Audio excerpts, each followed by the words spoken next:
What's good, YouTube? Welcome back. Today it is LazyDaze Tubby back at it again with some more history reaction for you guys today on our main channel, and we are going to be doing some more Kings and Generals content for you, but we are jumping back to the First Crusade. We haven't done it in a while. It's probably been a week or two, so I'm really looking forward to finding out what Kings and General has for me and finding out some more about this story, and in general getting this one finished as quick as I can so that we can also find out some more about some of the other Crusades as well. So if you guys haven't already, head over to Kings and Generals page. A link will be in the description box down below. He makes some amazing content. I'm looking forward to finding out what we've got in this reaction today. If you're enjoying my reactions and our journey through this, then please like, comment, subscribe, hit that notification bell. But we are just going to jump straight into this one. Despite the fact that the Crusaders showed their martial prowess and personal courage during the siege of Nicaea, in the end it was cunning Byzantine diplomacy that won the day. The sack of the ancient city was prevented, the prisoners from the People's Crusade liberated, but the Romans now had to ensure the cohesion of their Latin mercenaries and prevent them from slaughtering the Turkish garrison. The Seljuk defenders were secretly ferried off to Pelicanum, where they met up with the emperor, who gave out gifts to everyone, with additional rewards for those who wished to defect to his side. Alexios spent a fortune ensuring that the interests of the Crusaders aligned with his own, but he simultaneously was sending out a strong message to the Turks that the Byzantines had little to do with the savage Franks, and that anyone who willingly surrendered to him would not only be spared, but generously rewarded. So good, it's a good way to make yourself look better. Their leaders were given gold, jewels, silk cloaks. But at the same time, it doesn't really work, because you were the reason that the Franks are here. You brought them over to this land. If it wasn't for you, they wouldn't be here. That would be my argument as a Seljuk Turk if I was like trying to go against him, you know, and if I didn't agree with it and I wanted people to stay on our side. I think that'd be a good like argument point. Horses, while wagons filled with bronze coins were distributed to the infantry and commoners. Despite that, tensions began to rise as the Latins became more suspicious of their generous host. Some were offended by the disparity in the rewards, while others were offended that rewards were given out in the first place, as this was supposed to be a religious movement motivated by faith, not possessions. And yet the biggest complaint came from the fact that only small groups were allowed in Nicaea to observe and pray in its churches. Okay. Before they could depart, Alexios seized his opportunity to address the only major leader who didn't swear an oath to him, Bohemont's nephew, Tancred. The Norman once again refused and demanded for Alexios to accompany the Crusaders to their next target and to receive a royal tent identical to that of the emperor, proclaiming, "If you wish to dominate, then you must strive to serve." A brawl broke out, but eventually calmer minds prevailed, and Tancred swore the oath, kissed the emperor's hand, and received no gifts. Upon departure, he stared at Alexios and said, "I deem you worthy of being my enemy and not a friend." Tensions are brewing. Tensions are convened, brewing. And the Byzantines laid out a master plan to take over Anatolia. There's just so much infighting in the First Crusade. It's just so silly. Everyone was after their own little bit. They didn't want to give it back to Alexios. They just wanted to take their own little bit for themselves and get as much glory as they could. Anatolia. The next major target was naturally Antioch, but there were many smaller fortresses scattered throughout the harsh environment of the region that needed to be secured. Alexios put the imperial army and navy under the command of his brother-in-law, John Ducas, who was tasked with the recovery of the coastal provinces. Okay. Seljuk Chaka Bey, who ruled from Smyrna semi-independently from the Sultanate of Rome, still posed a significant threat with his navy, and would prevent any supplies reaching the Crusaders once they made it to Antioch. And while some Latins must have felt abandoned by the emperor, it made no sense for him to join the already giant host, only adding to the logistical issues. Not to mention the risks of Cuman invasions, rebellious generals, or death of the emperor. What if the new ruler wasn't so cooperative with the Crusaders? Once again, the Franks were to be escorted by the trusted general Tatikios, who was extremely loyal to Alexios, and as a Turk himself, he knew exactly what the steppe riders were capable of. Interesting. I just want to read this as well. Okay. Okay, so he's literally been with him for a long time. Of supplies, as well as precious insight, advising them to send envoys to the Fatimid Caliphate and make an alliance with common enemies. And so, 10 days after Nicaea was taken, June 26, 1097, the Crusaders formed a massive column and set off. One of the leaders, Stefan of Blois, wrote back home to his wife, "I say to you, sweetheart, that from Nicaea we will arrive at Jerusalem in 5 weeks, provided that Antioch does not slow us down." Little did he know, the Franks would venture in the mountainous lands in the midst of the summer heat to face an enemy that vanquished tens of thousands of Romans. To reduce the load on the logistics, the coalition army split in two, with the first force moving ahead with Tatikios and Bohemond. The two imperial agents at the front, accompanied by the contingents of Tancred, Robert of Flanders, and Robert of Normandy, while Godfrey, Baldwin, Stefan, Hugh, and Raymond were 3 days' march behind them. It is very difficult to determine the Crusader force, as there were many non-combatants, many among them women and children. The First Army had around 3,000 knights and 10,000 footmen, which included 2,000 Byzantine infantry, accompanied by at least as many camp followers. Wow, the second force was at least twice as large. It's hard to imagine it nowadays because we don't see it, but it was regular to see large amounts of people traveling like this. Like, you imagine now seeing like nearly 15,000 people just walking around like Europe. It would be crazy. It would be so difficult for us to sort of imagine it now, I think. I don't know. Totaling around 4,500 mounted warriors and 20,000 infantry, with just as many non-combatants.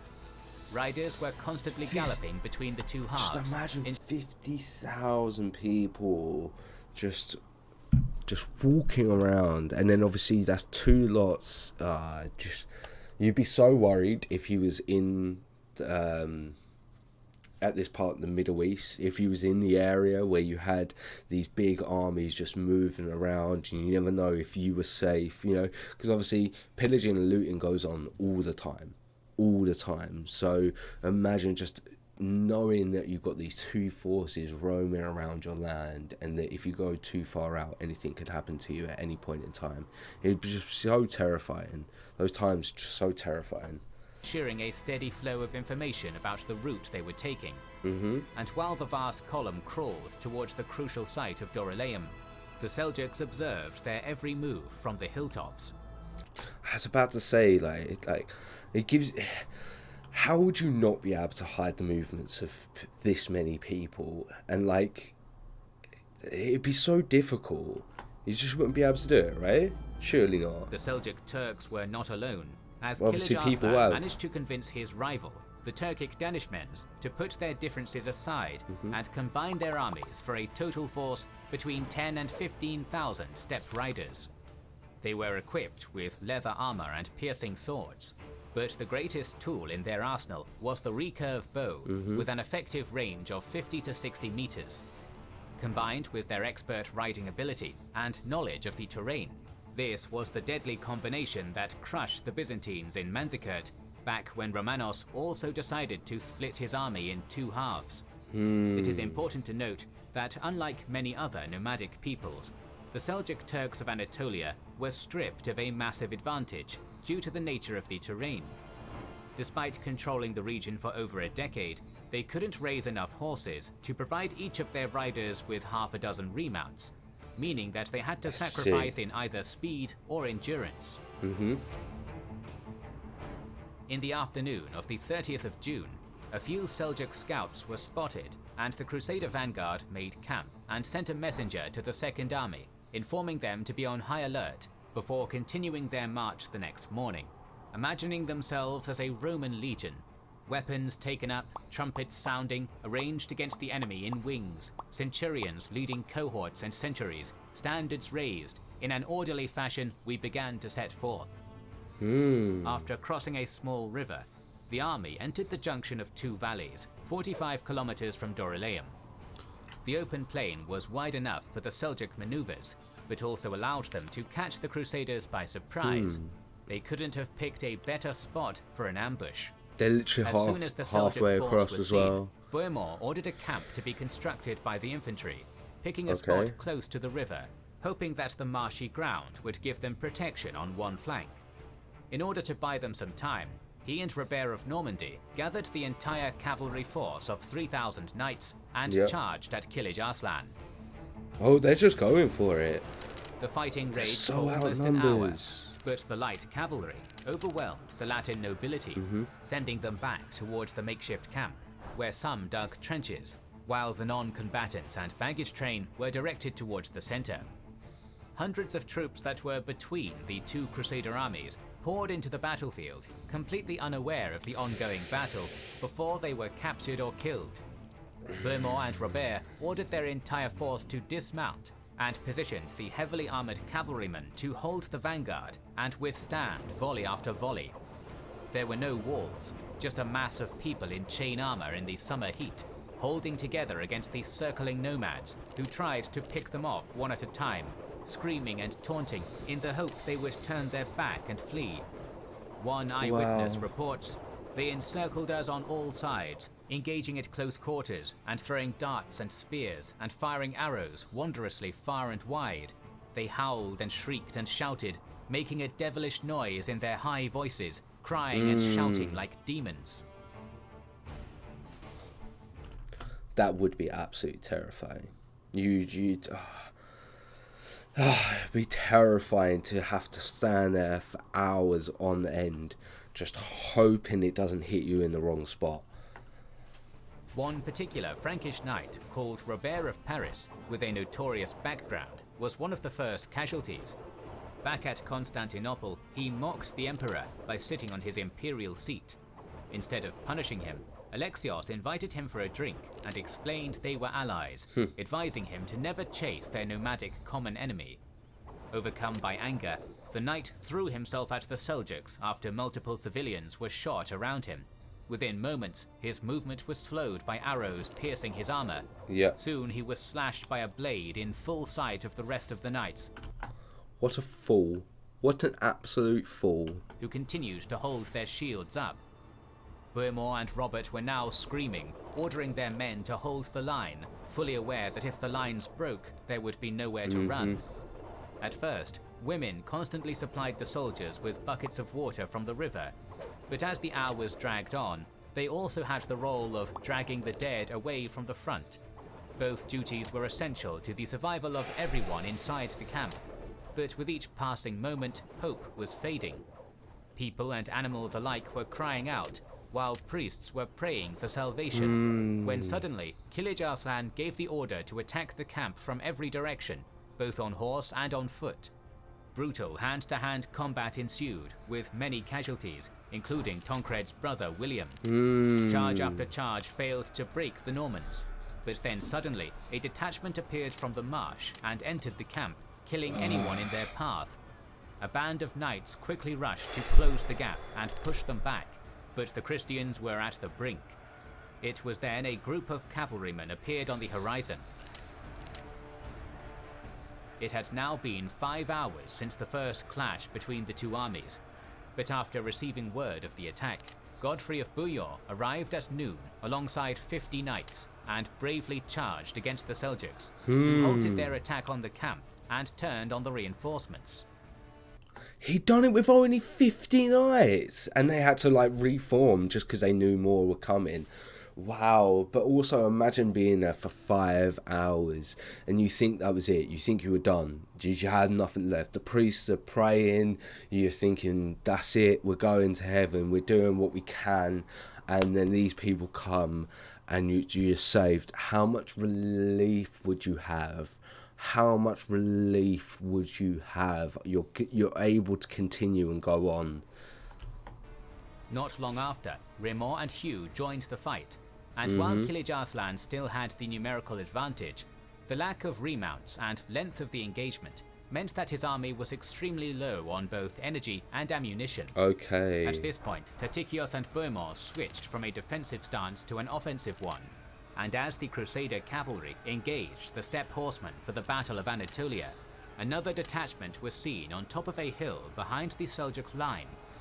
Bishop Ademar, who used local guides to outflank the enemy, gave a rousing speech as the Horsal troops charged into the enemy camp, plundering the Sultan's tent before setting it all on fire and advancing on the enemy. With enemies on all sides, the Turkic really like Kings&Genrals, like artwork and display of the content they do. army had no space to execute their masterful maneuvers and had no choice but to flee.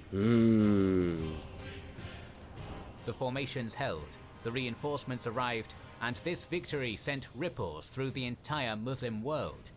Ibn al-Qalanisi, an Arabic writer, noted, "When news was received of the shameful calamity to the cause of Islam, the anxiety of the people became acute, and their fear and alarm increased. 3,000 nomads perished in the battle, while the Christians lost 4,000 of their own, who were celebrated as martyrs. The plunder of the camp resulted in numerous fine weapons, gold coins, jewels, horses and camels, not to mention much needed grain.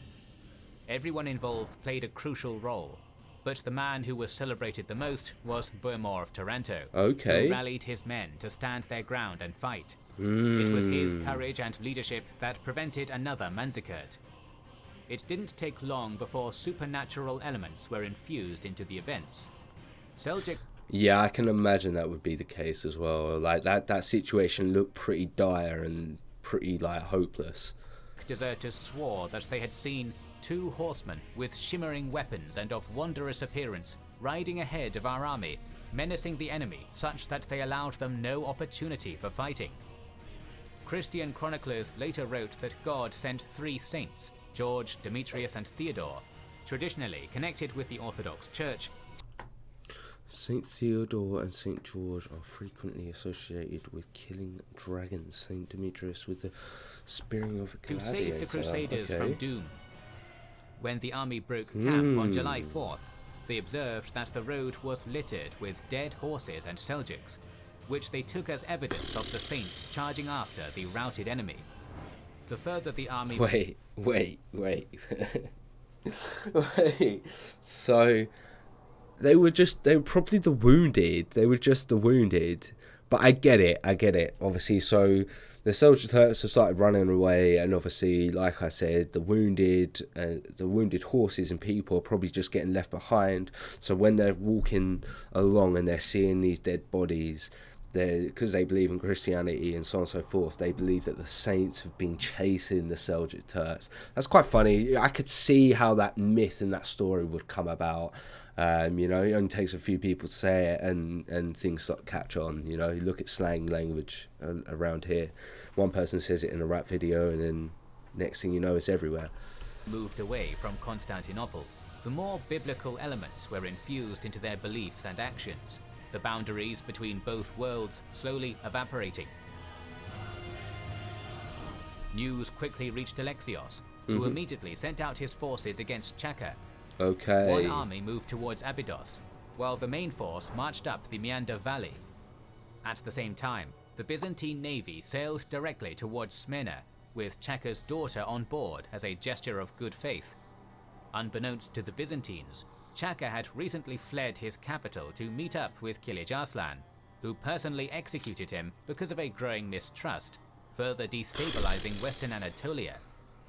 As in every other city, the Seljuks were a minority and couldn't... So he's gone there to ask for help, but there's been distrust, so he got assassinated. He executed him because of a growing mistrust, further destabilizing Western Anatolia. As happens in every all the other time. city, it's so the funny. Seljuks You were just a can't trust minority anyone. and couldn't hope to hold out, so they surrendered and a new governor was installed. As one of his first decisions, the new governor summoned a local nomad who was accused of a crime. Fearing for his own life, the desperate man grabbed a knife and stabbed the governor, which led to widespread violence as the sailors still stationed in the city massacred the local populace. Ducas had already moved on to his next target, the city of Ephesus, but when news arrived of what had just occurred at Smyrna, the Seljuks rode out and decided to meet the Romans in open battle. Both sides sustained heavy casualties, but eventually Ducas prevailed and took the city with no resistance. Leaderless, defeated, and surrounded by rebellious citizens, the Seljuks were fully aware of the severity of their situation, and city after city surrendered to Alexios. Sardis and Philadelphia quickly followed, but one particularly interesting case was that of Laodicea, where according to the Alexiad, Ducas accepted the surrender of the garrison and left it in the hands of the deserters. Based on this, we can conclude that he was short on men who could garrison the nearby fortresses, and that some nomads, including noble families, had adopted a sedentary lifestyle and chose to stay in their newfound homes and serve under Alexios. Makes sense. Some people just prefer the lifestyle. The emperor signed a truce with Kilij Arslan, having regained most of Anatolia, fulfilling the dream of his generation. But the campaign was far from over, and it didn't take long for... But I do get what he's saying, like, he can be happy that he's been able to take that part for now, and if that's all he's been able to get, and then leave the future job to his predecessors, then I would understand why you would be happy with that. You've achieved the minimum of your goal, and now you can help the next generation achieve the rest. For the high morale of the Crusaders to evaporate as they made their way across the plateau. Tatikios led the crossing, which took place in mid-July, with temperatures reaching over 30 degrees Celsius. There were no major rivers, and to make matters worse, Kilij Arslan adopted a scorched earth policy, stripping the land of any supplies and burning down useful structures. A week into this tumultuous path, a stream was found, and thousands sprinted towards it. Many drank too much and suffocated, while others were trampled. Wow, people were trampled. But I can imagine you've walked through that desert in 30 degrees, like just horrible, horrible conditions, and you think you're going to die first, and you find it. The exact same scenario played out in Alexander's army when they were crossing. Oh yeah, I do remember that. Could you imagine, like some of the things you would have had to have done as a soldier was what those people put their bodies through. The first major casualty of this expedition were the horses, a symbol of status and one of the greatest strengths of the Latin army. Western horses were larger than their eastern counterparts and demanded between 30 to 40 liters of water per day. Thousands of pack animals and hunting dogs also died, which meant that the pace at which the army could move was further slowed down. This was the sacrifice the army had to make, according to the Roman High Command, which decided to take the southern route instead of the usual one through Ankara, without even stopping at Amorium. The risky move tricked the Seljuks into thinking that the army was not heading towards Antioch, and would divert back to the coast at any moment. Coupled with their recent victory, this meant that the Crusaders were unopposed and didn't have to worry about ambushes and hit-and-run tactics. By August, the coalition made it to Antioch in Pisidia and resupplied. But by this point, thousands of soldiers perished. The horses, mules, hunting dogs, and falcons were lost, and 2 of the major leaders were on the brink of death. Rimor was severely ill and didn't expect to recover, while Godfrey was badly mauled by a bear in a recent hunt. Wait, what? I never knew either of those things. The other 2 channels didn't cover that. That's so interesting. So Raymond was basically nearly death from fatigue or some kind of disease, and Godfrey got mauled by a bear in a hunt. Wait, what? The next stop was Iconium, a formidable but abandoned fortress, in which the army was warmly welcomed by its Roman population. At Heraclea, there was finally a hint of resistance, as the Turkic riders set an ambush, but after a short skirmish, they fled the battle. The impact of Dorylaeum was so severe that nobody dared to stand against the knights for long. Instead of making for Cilicia, the army moved north towards Caesarea, then took a month crossing the Taurus Mountains, where the temperatures would drop severely, testing the constitution of the Franks, who were used to a very different climate. The roads were so steep that many knights decided to sell their weapons and armor. Whether this was a good plan or not, it solidifies the idea that even at this point, the shots were called by Alexios and his generals. As the troops advanced, Tatikios and his men rushed forward and liberated any strongholds, urging the citizens to ready their goods for the oncoming Crusaders and not to stir any trouble.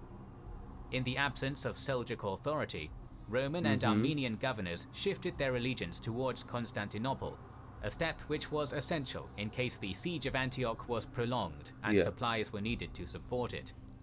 In November 1097, Anselm of Ribemont writes that the army held 200 fortresses and cities, while Stefan of Blois' account mentions 165. It is safe to assume that most of Anatolia was reconquered for the Komnenian dynasty. In our next video, the Crusaders will reach Antioch, where they would have external and internal enemies as tensions continued to rise. So make sure you are subscribed and have pressed the bell button to see it. Well, I'm a bit disappointed because I wanted to watch more. I wanted to watch a lot more. If you guys enjoyed that, then please like, comment, subscribe, hit that notification bell. But I will catch you in the next video.